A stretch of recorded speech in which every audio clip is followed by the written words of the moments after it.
Thoughts on the Steel Ball Run situation? Okay, so I don't know what's happened with Steel Ball Run, so let's Google it. I'm guessing if it's a situation, when people say situation, that means bad. Netflix's bizarre new Western is already going off the rails after only episode 1. What? Steel Ball Run's long-awaited first episode, an hour-long special that covers the entirety of the race first stage, premiered on March 19th exclusively on Netflix. And it was everything fans ever wanted. While compromising on detail and still using some CGI for the horses, the Steel Ball Run anime captures the energy and spirit of the story perfectly. However, the first episode wasn't followed up by an announcement that the second one would be coming to Netflix next week. Okay, we kind of knew this. In an interview with Annie Trends, the series director Yasuhiro Kimura revealed that he doesn't even know when the next episode of Steel Ball Run is coming out. So right after the most anticipated part had its spectacular debut, fans' excitement swiftly gave way to outrage, primarily aimed at Netflix. The next update about Steel Ball Run came out just the other day during the series Anime Japan panel, and it made the entire situation seem even worse. Oh, it's worse? A teaser confirmed that the next Steel Ball Run installment, labeled as Second Stage, will be coming in 2026. But that's not it. No release date, no update on whether it will be weekly episodes or a batch release, or once again, a single episode special, and no details about the project's long-term plans. Oh no. Wow, they really said, hey, we heard how much the fans hated Stone Ocean. Let us the fans as hard as possible, making them grateful. Wait, so what? Okay, Second Stage, and if I recall correctly, isn't there like 6 or 7 stages? 8 stages, bro. Oh my god, this was like this is what happened when I tried to call a plumber in the UK. He just didn't tell me. He was like 2026, and then he just didn't fucking answer anything. I'm in utter shock. Not only do we not even get a batch release, which everyone hated unanimously, but Netflix decided that wasn't good enough. Not only have they raised the price of Netflix twice this year, they decide to take the most anticipated, fan-awaited Jojo part and absolutely put it through the meat grinder with episode release. This is so psychotic. I've never heard. This is like some Code Geass Akira the Exile bullshit release. What is this? This is what you expect from like studios that don't have the funding and don't know if they'll be alive to make it. What the hell is going on? What could possibly even causing it?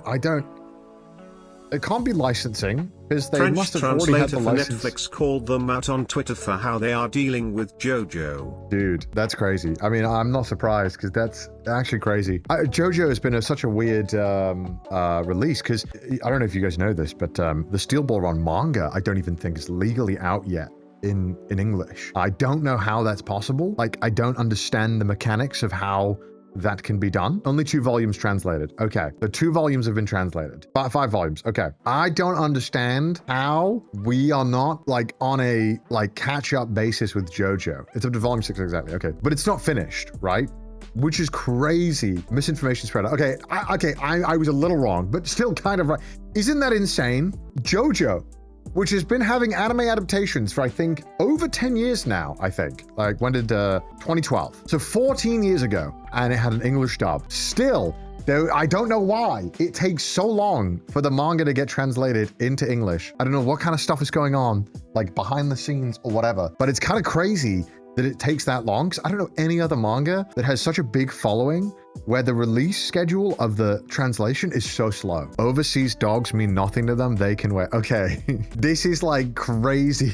When people say this, it's so wrong in so many ways, because like, yes, if you go to a studio, the studio that works on the anime doesn't care, because their job is not to care about how it does overseas, nor does it affect what they do. So when you see studio interviews, they'll probably say that, unless there's some kind of deal. Like, some studios have deals where they do get a bit more of the money depending on how well it does and stuff like that. But they absolutely do care about how well these shows do overseas. But there's a lot of money for them. And trust me, these companies want money. I can tell you, guaranteed, these companies care about money. Even if the creators and the people working on the shows themselves, you know, don't really care about the money or how it does overseas, for example. And which is often the case, because why would they? You know, the companies that own these things are massive conglomerates that absolutely do care about these profits. I can assure you, because for example, the 2 of the big companies that are involved in the management of Jojo are Warner Brothers and Netflix, who are both foreign companies who do a lot of the licensing. And Warner Brothers specifically, I believe, some control over the animation rights, if I'm not mistaken. So like, to act like they don't care about overseas is completely wrong.